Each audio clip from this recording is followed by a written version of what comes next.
தேசிய ஜனநாயக கூட்டணியை பொறுத்தவரை இப்போது இல்லை என்றால் எப்போதும் வெற்றி பெற முடியாது. ராஜா பேச்சு.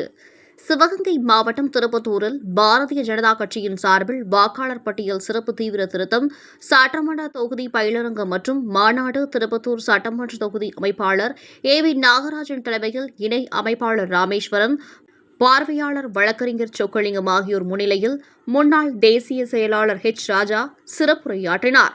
முன்னாள் மாவட்ட பொதுச் செயலாளர் நாகராஜன், முன்னாள் மாநில செயற்குழு உறுப்பினர் பாலமுருகன் ஆகியோர் ஆலோசனை வழங்கினர். மண்டல தலைவர்கள் புதூர் செல்வராஜ், சிங்கம்புணரி வடக்கு சண்முக சுந்தரி, தெற்கு சிங்கை முருகேசன், திருப்பத்தூர் வடக்கு மணிராஜா, தெற்கு பொதுச் செயலாளர்கள் மாதவன், மணிமாறன், சாக்கோட்டை மேற்கு குமார், ராமசாமி, கள்ளல் வடக்கு நாச்சியப்பன் மற்றும் திருப்பத்தூர் முன்னாள் ஒன்றிய தலைவர் போஸ் முத்துப்பாண்டி, கேபிள் சண்முகம், மாவட்ட ஒன்றிய நகர கிளை நிர்வாகிகள் பலர் கலந்து கொண்டனர். மாநாட்டில் முன்னாள் தேசிய செயலாளர் ராஜா பேசியதாவது: போட்டு பணியாற்றி கொண்டிருக்கிறது. சுதந்திரம் அடைந்ததிலிருந்து 1952 ஃபர்ஸ்ட் எஸ்ஐஆர் நடந்தது. அந்த மாதிரி இதுவரை 10 எஸ்ஐஆர் நடந்திருக்கு. எல்லாத்துலயும் யாரு பிரதமரா இருந்த காலகட்டம் ஒரே குடும்பம், ஜவஹர்லால் நேரு, இந்திரா காந்தி, ராஜீவ் காந்தி, இவங்கெல்லாம் பிரதமரா இருந்த காலத்துல எஸ்ஐஆர் நடந்தது. நாம எதிர்கட்சியில இருந்தோம். நாம எதிர்ப்பு தெரிவிச்சோமா? இல்ல. ஏன்னா நமக்கு பயம் இல்லை. ஏன்னா ஒரு பழமொழி என்ன சொல்லுவாங்க, உழவு நேரத்துல ஊருக்கு போனா அறுவடை நேரத்துல ஆள் தேட வேண்டாம். அந்த மாதிரி இப்ப நமக்கு இது உழவு நேரம்.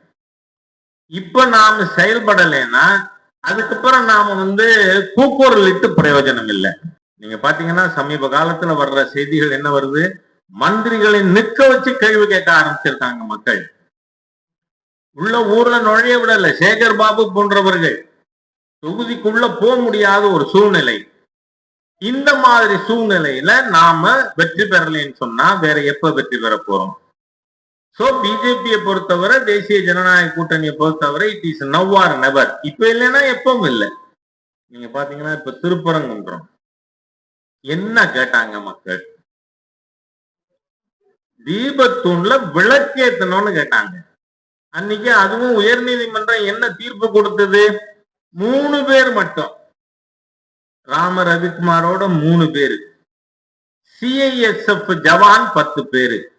இந்த 13 பேர் அங்க போய் தீபம் ஏத்திட்டு வந்திருந்தா இன்னைக்கு பாருங்க 49 கிராமங்கள் திருப்பரங்குன்றத்துல மட்டும் அவங்க புறம் இப்ப ஒன்னா சேர்ந்திருக்காங்க. நாங்க ஏத்தாம விட மாட்டோம். ஒரு கடையிலையும் ஒரு வீட்லயும் நேற்று ஏத்திருக்காங்களா? இந்த மாதிரி ஒரு நல்ல ஹிந்துத்துவ ஆட்சி நமக்கு கிடைக்கவே கிடையாது. எவ்வளவு தூரம் பாருங்க. அவங்க சொல்றாங்க ராஜா பேசினாரு, இது அயோத்தி ஆகும்னு. அதனால நாங்க அயோத்தி ஆக்குறோங்கிறாங்க. பிப்ரவரி 4ஆம் தேதி ராஜா பேசிவிட்டார், அதை செய்யாம விடப்படாது அப்படின்னா அல்லேலியா பாபுவுக்கு ஆர்வம். அதனால இந்த மாதிரி. ஆக இது ஒண்ணு பேசிக்கா. கடந்த ஒரு வாரம் 10 நாள் நீங்க பாருங்க எத்தனை கோவில்கள் அறநிலைத்துறை தொடர்பான நீதிமன்ற காமெண்ட்ஸ், நீதிமன்றத்தினுடைய தீர்ப்புகள் வந்திருக்கு. ஆகவே ஒண்ணு, இவர்கள் பெரும்பான்மை சமுதாயத்தின் எதிரிகள், முருகனுக்கு எதிரிகள். இந்த மெசேஜ் நாம ஒரு வீட்டுக்கும் கொண்டு போகும். காரணம் என்ன? 1931 லண்டன் பிரிவி கவுன்சில்ல அந்த இட சம்பந்தமான பிரச்சனைக்கு ஃபைனல் வெர்டிக்ட், இறுதி தீர்ப்பு வந்தது. அந்த தீர்ப்புல என்ன சொல்லி இருக்கு தெரியுமா? அதுல தர்காங்கிற வார்த்தை கூட பயன்படுத்தல. The structure claimed by Mohammedans. ஏன்னா என்கிட்ட தீர்ப்பு வச்சிருக்கேன். அதாவது முஸ்லிம்களால் உரிமை கொண்டாடப்படும் கட்டிடம். காரணம் என்ன? உங்களுக்கு தகவலுக்காக சொல்றேன். எஸ்ஐஆரோட சம்பந்தப்படாட்டி இப்ப இருக்கிற அரசியல் சூழ்நிலை தெரிஞ்சுக்கணுங்கிறதுனால நீங்க பாத்தீங்கன்னு சொன்னா அரசாங்கத்துடைய சுற்றுலா கையேடு இருக்கு. அந்த சுற்றுலா கையேடுல சிக்கந்தர் பாதுஷாவின் சமாதி கோரிப்பாளையத்தில் இருக்கின்ற மசூதிக்குள் இருக்கிறதுன்னு இருக்கு. இது பிஜேபியோ இந்து முன்னணியோ நாம ஹிந்துத்துவவாதிகளோ கண்டுபிடிச்சது இல்ல. சிக்கந்தர் பாதுஷாவுக்கு கல்லறை கோரிப்பாளையம் மாஸ்க்ல இருந்தா இதுல உச்சியில இருக்க முடியுமா? திருப்பரங்குன்றம் மலையில. ஏன்னா ஒருத்தருக்கு 2 கல்லறை இருக்க முடியாதுல்ல. ஒண்ணு. ரெண்டாவது, அந்த இடப்பிரச்சனை பத்தி தர்கால இருக்கவங்க தரப்பு போனப்ப என்ன சொல்லியிருக்காங்க, அந்த ஸ்ட்ரக்சர் இருக்கக்கூடிய 33 சென்ட் மட்டுமே முஸ்லிம்களுக்கு உரிமை இருக்கிறது. மீதி rest of the whole mountain belongs to lord Murugan. மீதி இருக்கின்ற முழு மலையும் யாருக்கு சொந்தம்? முருகனுக்கு சொந்தம். அந்த முருகனுக்கு சொந்தமான இடத்துல இங்க ஏத்தினாருன்னா இங்க ஏத்தினாங்க, உனக்கு என்ன? ஆக இன்னைக்கு பெரும்பான்மை சமுதாயத்திற்கு விரோதமான ஒரு அரசாங்கம் செயல்பட்டு கொண்டிருக்கிறது. கல்லூரிகள்ல பள்ளிக்கூடத்துல மாணவர்கள் ஆயுதம் கொண்டு போய் ஜாதி சண்டை நடக்குது. Is it not failure of Dravidian model? இந்த திராவிட மாடல் அரசாங்கத்தினுடைய ஒட்டுமொத்த தோல்வி இன்னைக்கு நாம கண்கூடாக பார்த்து கொண்டிருக்கோம்.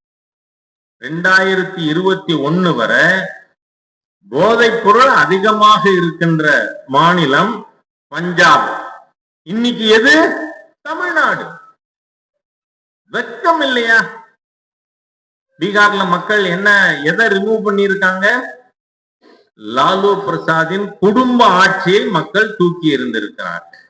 அரசியல் இருந்தே இன்னும் ஒரு எம்எல்ஏ குறைஞ்சிருந்தா ஆர்ஜேடி ரெகக்னைஸ்டு அப்போசிஷன் லீடரா இருக்க முடியாது பீகார்ல. ஏன்னா 243 சீட்டு, 25 சீட்டு வந்தான். இப்ப தமிழ்நாட்டில் இருக்கிற கருணாநிதி குடும்ப ஆட்சியை தூக்கி எறியணுமா வேண்டாமா? எரியணும்னு திமுக தொண்டர்கள் எங்கிட்ட சொல்றாங்க. அதாவது ஒரு மகாராஜா சக்கரவர்த்தி கருணாநிதி குடும்பம், மீதி இதெல்லாம் குறுநில மன்னர்கள் குடும்பம். இந்த குடும்பம் பூரா ஒன்னா சேர்ந்துக்கிட்டு திமுக தொண்டர்கள் எங்கிட்ட என்ன சொல்றாங்க, அண்ணே எப்படியாவது நாங்க நேரடியா வேலை பார்க்க முடியாது, ஆனா நிச்சயமா உங்களுக்கு தான் ஓட்டு போடுவோம். காரணம், இந்த மன்னர்கள் குறுநில மன்னர்கள் கையில இருந்து எங்க கட்சியை மீட்டி எங்கள்கிட்ட கொடுங்கன்னு கேட்கிறாங்க. புரியுதா? இப்ப சூழ்நிலை எவ்வளவு சாதகமா இருக்கு. இன்னைக்கு விடுதலை சிறுத்தைகள் வாங்கின ஓட்டு விடுதலை சிறுத்தைகளுக்கு விழுமா? மத ரீதியாக காங்கிரஸ் திமுக கூட்டணியின் வாக்குகள் சிதறும். அதனால நாம திருப்பத்தூர்லயே அந்த ஓட்டுக்கள் கழியுமானால் பெரியகற்பன் நிற்க மாட்டாருன்னே சொல்றாங்க. எனக்கு ஒரு தகவல், தமிழக அமைச்சர் திரு பெரியகற்பன் அவர்கள் திருப்பத்தூர்ல நிற்க மாட்டார் அப்படின்னு ஒரு பேச்சு இருக்கு. பேச்சுத்தான். என்ன காரணம்? என்ன அது எதுக்கு நமக்கு அடையாளப்படுத்துது? அவர்களுக்கு பயம் வர துவங்கி இருக்கிறது. ஆக மத்திய அரசாங்கம் குவாலிஃபைடு கம்ப்யூட்டர் டீச்சருக்கு பணம் கொடுக்குது, ஆனா அதை இந்த திராவிடியன் ஸ்டாக் அரசாங்கம் சாப்பிட்டுடுது.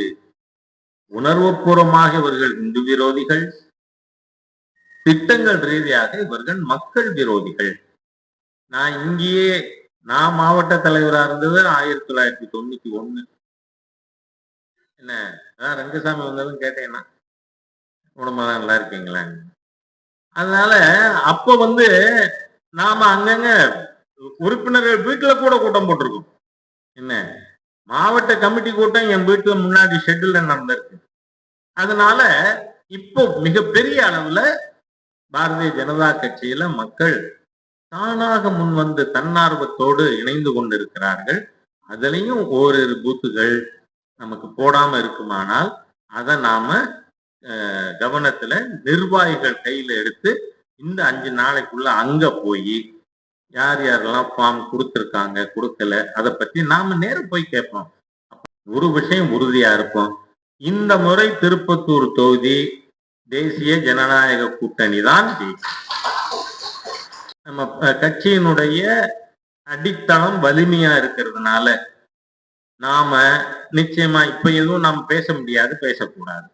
கூட்டணி தர்மத்துக்கு அது உகந்தது அல்ல. ஆனால் நாம் இதை கேட்போம் அப்படின்னு சொல்லலாமா? அது சொல்லலாம். ஏன்னா கூட்டணியில நம்ம ஏற்கனவே மாண்பு உள்துறை அமைச்சர் அமித்ஷாஜி அவர்கள் வந்து சொல்லி இருக்காரு, கூட்டணிக்கு யார் தலைமை? எடப்பாடியார், ஏடிஎம்கே தலைமை. அதனால நாம ஏடிஎம்கே பேசும்பொழுது கேட்கலாமா? நமக்கு நட்பான கட்சி, பரஸ்பரம் ஒருவருக்கொருவர் மரியாதை இருக்கிற ஒரு கட்சியோட நாம இப்ப கூட்டணியில இருக்கோம். அதனால நிச்சயமா கேட்போம். இங்க யார் வேட்பாளர் தெரியுமா? மாண்புமிகு பிரதமர் மோடிஜி தான் வேட்பாளர். புரியுதா? அத மனதில் வச்சு